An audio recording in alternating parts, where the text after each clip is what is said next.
Hello, thank you for coming to Wednesdays with Ray. I'm so sorry that I missed you last week. I was recovering from a knife fighting wound. We had a minor kitchen incident and the potato won this round. What we are going to learn today is how to do our slip knit decrease a little bit different. Now, the reason that I like to change my slip knit, even though this method is maybe just a bit slower, is because I find you get a much more even edge. Now, we often do see the slip knit paired with the knit two together because it has a specific direction of lean.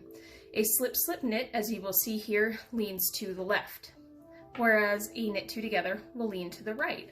This matters for things like sock gussets, lace shaping, or even sweater shapings where you have a very specific way that you want the decrease to travel. The problem is, while we get a beautiful, really nice edge with our knit two together, we often get a very uneven, jagged tension with the slip knit, and it's just the nature in which that we do it.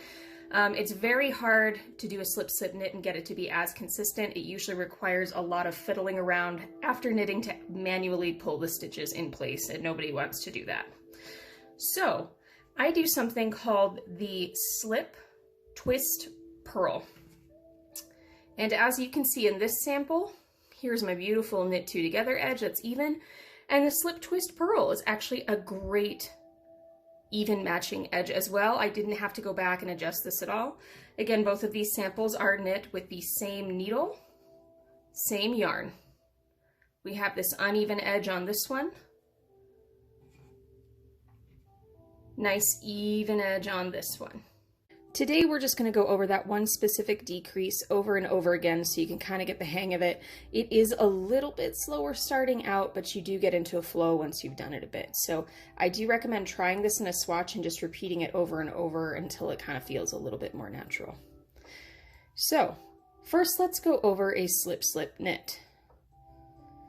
When we do a regular left leaning slip knit decrease, which decreases us one stitch, we slip one knitwise, slip a second stitch knitwise, and I usually just end up inserting that left needle that way, which is effectively knitting through the back loop.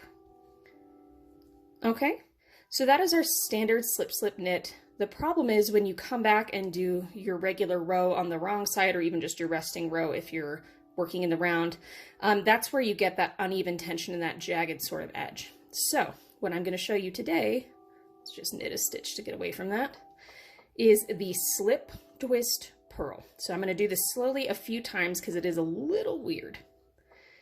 So we're going to start by slipping one knitwise, just as we would before, and then I'm going to insert this needle as if to purl. I'm going to use it to really pull a lot of tension into that stitch, and if you can see my pointer finger using it to hold that extra tension, then insert my needle into that same stitch as if to purl it backwards and slip it over. What this is going to do is essentially twist that stitch. It really just helps hold in that extra yarn, which was the reason why we were pulling it in the first place, just to really hold in some of that extra tension, which helps it keep that even edge. This is where it gets a little bit weird. We're going to flip our work entirely, okay, and purl both of those stitches through the back loop. Okay, flip back to the right side and just slip it over purlwise. You've done the same left leaning decrease, but it's controlled a lot of that tension. Don't worry, we're going to go over this a few times more. Slip one knitwise, pull the extra tension out, slip one as if to purl through the back loop, turn your work, purl two together through the back loop, then turn back to your right side and slip it over. One more time. Slip one knitwise, slip as if to purl to pull the tension out,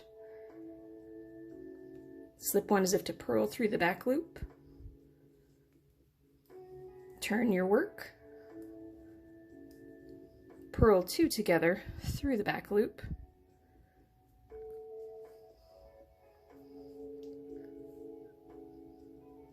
back to your right side and slip it over. Now, as with anything, when you're purling multiple stitches together through the back loop, it really helps to have a very pointy needle for something like this. Anytime you're working a delicate stitch, whether you're doing nups or anything else, a really pointy needle really helps with this. As does a needle that doesn't have a lot of grab, like bamboo, depending on what you're working with.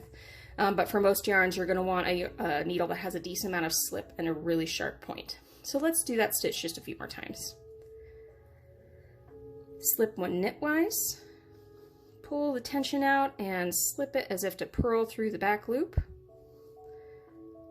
Turn your work and purl two together through the back loop. Turn your work back to the right side and slip it over. After you've done this enough times, you're actually going to get really comfortable with doing that last bit of the stitch without having to turn it to your wrong side, but let's just make it as simple as possible for the time being.